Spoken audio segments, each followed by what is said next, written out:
बिस्मिल्लाहिर्रहमानिर्रहीम। अभी हम स्टार्ट करेंगे फ़िज़िक्स का लेक्चर नंबर 3।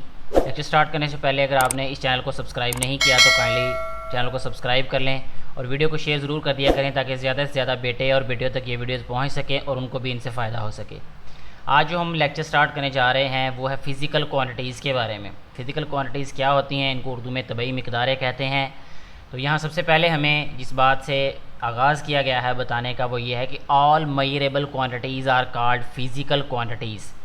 यानी जितनी भी मयरेबल क्वांटिटीज़ हैं, यानी आप मयर कर सकते हैं, काबिल पैमाइश। मयरेबल क्वांटिटीज़ होती हैं काबिल पैमाइश क्वांटिटीज़, मिक़दारें, यानी जिनकी हम पैमाइश कर सकते हैं।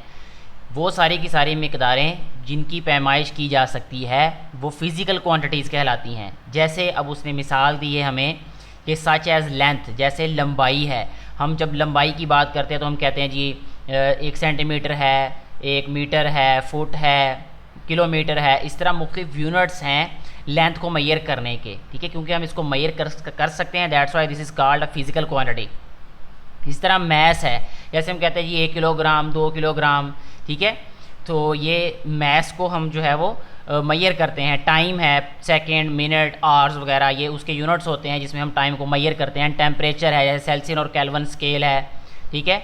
तो हम टेम्परेचर को भी मैयर कर सकते हैं। जैसे हम रोज़ाना की बुनियाद पे ये बताते हैं कि यार इतना टेम्परेचर है, आज इतना टेम्परेचर है, तो वो मैयरिंग डिवाइसेस होती हैं जिनसे हम टेम्परेचर को मैयर करते हैं। जैसे आम घरों में अगर कोई बीमार हो तो उसके लिए थर्मोमीटर इस्तेमाल किया जाता है टेम्परेचर मैयर करने के लिए, जो बॉडी टेम्परेचर होता है। इसी तरह इन्वायरमेंटल जो टेम्परेचर होता है उसको मैयर करने के लिए भी मुख्तलिफ जो इंस्ट्रूमेंट्स यूज़ होते हैं।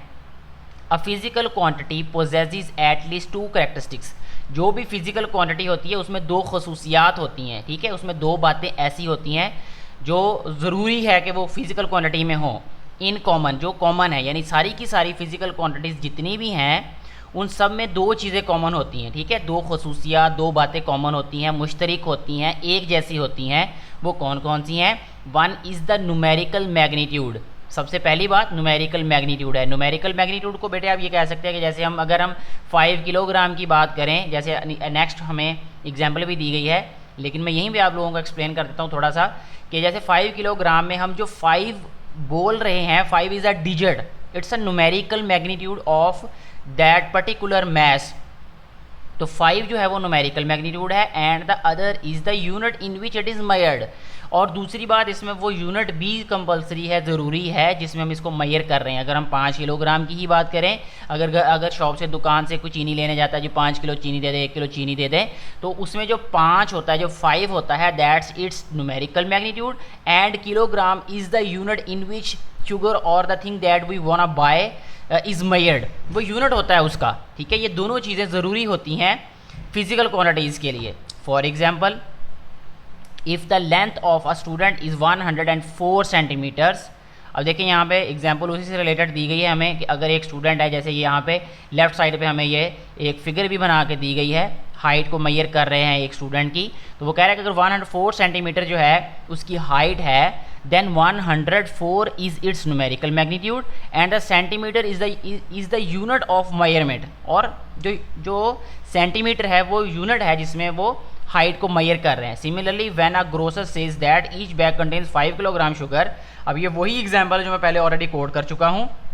जब एक ग्रोसर या दुकानदार जो है, शॉपकीपर, ये कहता है कि 5 किलोग्राम जो है वो चीनी है, he is describing its numerical magnitude as well as a unit of measurement. वो 2 चीज़ें एक वक्त में बता रहा होता है कि एक उसका मैग्नीट्यूड, ठीक है, न्यूमेरिकल मैग्नीट्यूड, और दूसरा उसका यूनिट जिसमें उसने शुगर को मैयर किया है। It would be meaningless to state 5 और किलोग्राम ओनली। ये बेमायनी बात होगी अगर हम सिर्फ 5 कहें, 5 कहें या सिर्फ किलोग्राम कहें, तो हमें बात की समझ ही नहीं आ सकती। Physical quantities are divided into base quantities and derived quantities. अब फिजिकल क्वांटिटीज़ को मज़ीद जो है वो उसको 2 शाखों में जो है वो तकसीम कर दिया गया। एक बेस क्वांटिटीज़ कहते हैं और दूसरे को डिराइव्ड क्वांटिटीज़ कहते हैं।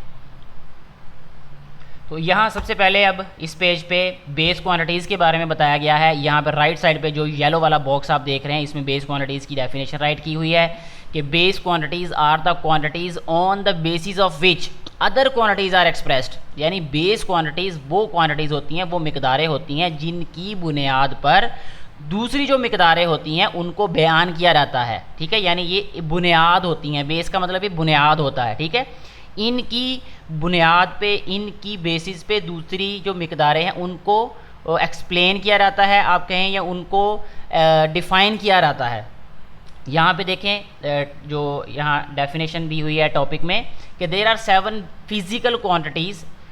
अब ये भी याद रखना है कि 7 फिज़िकल क्वांटिटीज़ हैं which form the foundation for other physical quantities, जो कि बुनियाद फ्राहम करती हैं दूसरी फिज़िकल क्वांटिटीज़ को। These physical quantities are called the base quantities.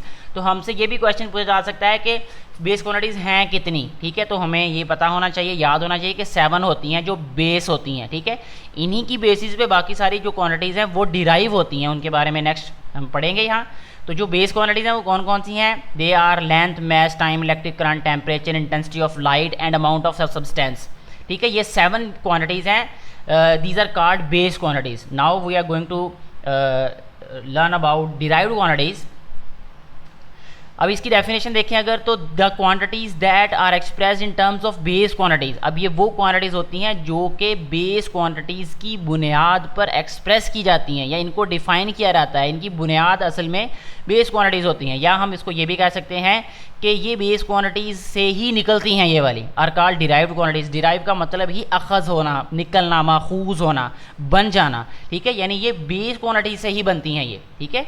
Those physical quantities which are expressed in terms of base quantities are called the derived quantities। यानी जो बेस क्वांटिटीज़ की जो बेसिस पे उनको डिराइव किया जाए, उनको एक्सप्रेस किया जाए, those are called derived quantities। These includes area।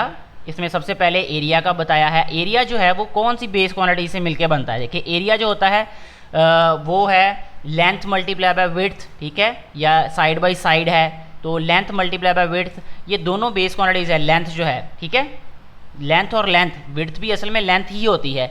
Volume जो है लेंथ, विड्थ और हाइट होता है। स्पीड जो है, स्पीड का भी अगर आप इसका फार्मूला देखें तो दोनों की दोनों बेस क्वांटिटीज़ होगी। इसी तरह फोर्स की अगर हम बात करें तो उसमें भी जो दोनों बेस क्वांटिटीज से मिलके ये डिराइव्ड क्वांटिटी होती है। वर्क भी ऐसे, energy, power, electric charge, electric potential वगैरह वगैरह, यानी ये सारी की सारी जितनी क्वांटिटीज़ हैं ये बेस क्वांटिटीज से डिराइव हुई हैं। नेक्स्ट जो हमारे पास एक टॉपिक आएगा उसमें हम ये बाकायदा डिराइव करना भी सीखेंगे कि कैसे कैसे जो बेस क्वांटिटीज से जो क्वांटिटीज़ वो डिराइव हुई हैं, ठीक है। वो यूनिट्स में जाके हम उसको पढ़ेंगे, यहाँ पे भी मैं उसकी डिटेल आपको नहीं दे रहा। तो आज के लिए हमारा लेक्चर जो है यहीं पे ख़त्म होता है। इससे रिलेटेड अगर आपको कोई भी क्वेश्चन हो, कोई कन्फ्यूजन हो, कोई आपको बात समझ ना आई हो, आपका कोई भी कमेंट हो तो आप ज़रूर कमेंट बॉक्स में अपने कमेंट्स का, अपनी आरा का इजहार किया करें, ताकि अगर इन लेक्चर्स में कहीं पे कोई कमी है या कहीं इम्प्रूवमेंट की ज़रूरत है तो उसको इम्प्रूव किया जा सके।